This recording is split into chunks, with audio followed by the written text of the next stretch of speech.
আল্লাহ বলেন এই দুনিয়ার মানুষ ওই দিন এত কঠিন হবে বান্দা, যেই দিন বান্দা দুগ্ধ পান করানেওয়ালা মা নিজের সন্তানকে দুগ্ধ পান করানোর কথা বান্দা ভুলে যাবে।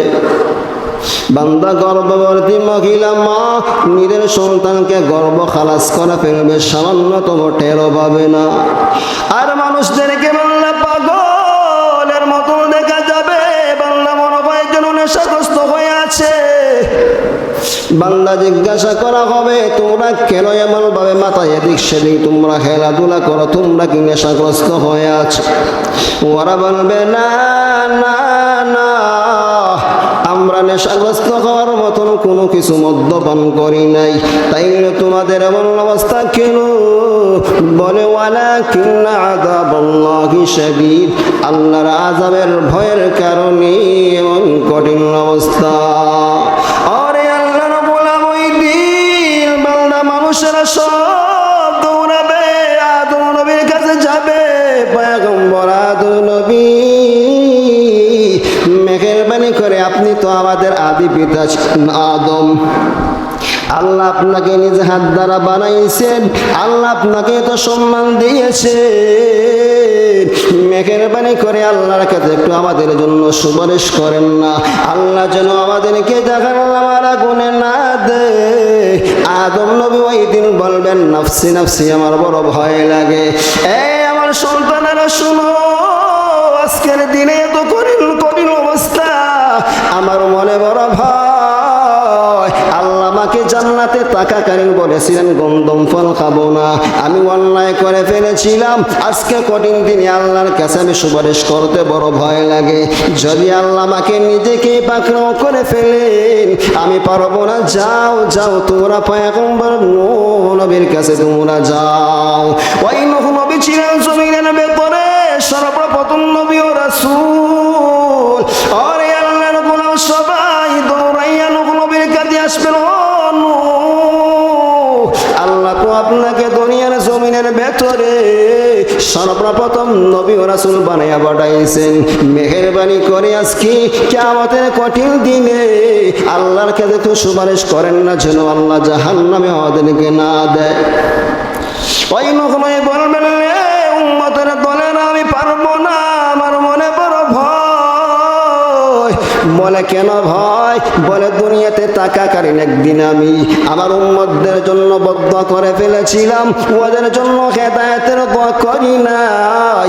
আল্লাহ যদি আজকে পাকড়াও করে জিজ্ঞাসা করেন কেন তুমি তোমার উম্মতের জন্য বদ্ধ করলে, কেন বদ্ধ করলে বলো, আমার মনে ভয় হয় রে উম্মতের দলের আমি পারবো না।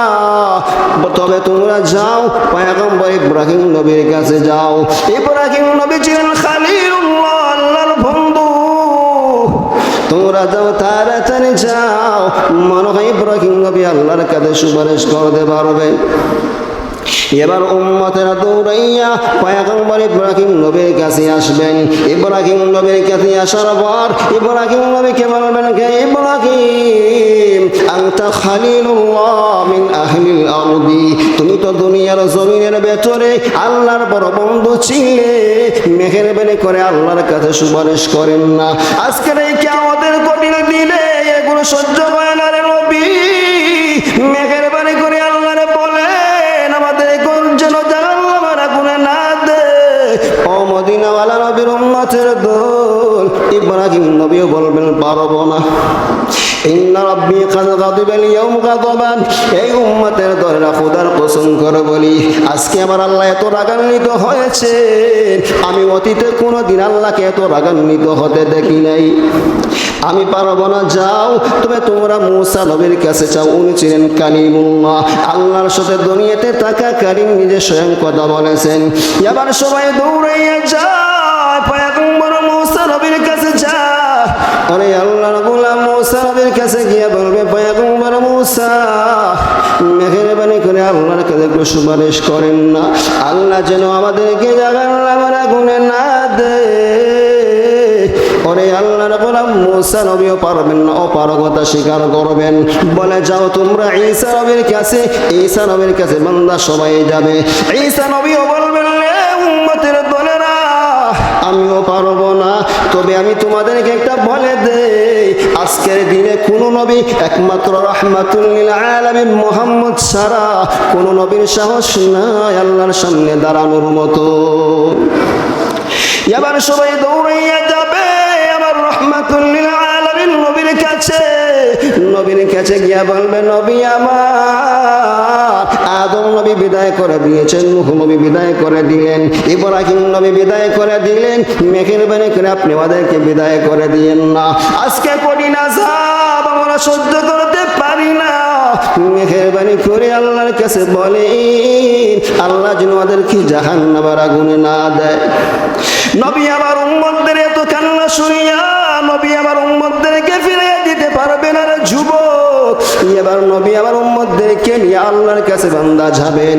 ওই বান্দা আরশে আযমের নিচের ভিতর বসিয়া আল্লাহর নবী বান্দা সিজদায় পড়ে এত কান্না দিবেন। বান্দা হাদিসের ভিতরে পাওয়া যায় আমার নবী এত কান্না করবেন ওই দিন সিজদা দিয়ে দুনিয়ার জমিনে এত কান্না কোনো দিন আমার নবী করেন নাই। আমার নবীর এত চোখের পানি দেখিয়া আল্লাহর অন্তরে দয়া মায়ার সৃষ্টি হইয়া যাবে। আল্লাহ ডাক দিয়া বলবেন, নবী আমার দুনিয়ার জমিনে বেঈমানের আপনি নবীকে কম কাঁদানো কাঁদায় নাই, আমি আল্লাহ আজকে আর আপনাকে কাঁদাতে চাই না। ও মুহাম্মদ ইরফা রাসাকা, তুমি তোমার মাথা ওঠাও, বলো তুমি আজকের দিনে যা চাইবে আমি আল্লাহ তাই তোমাকে আমি আল্লাহ দিব। নবী আমার এবার মাথাটা উঠাইয়া আল্লাহর কাছে বলবেন, আল্লাহুম্মা উম্মতি আল্লাহুম্মা উম্মতি আল্লাহুম্মা উম্মতি।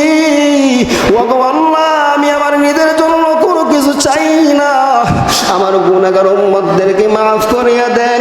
আমার একটা উম্মত যদি জাহান্নামে যায় আমি নবী কোনোদিন জান্নাতের ভেতরে যাব না।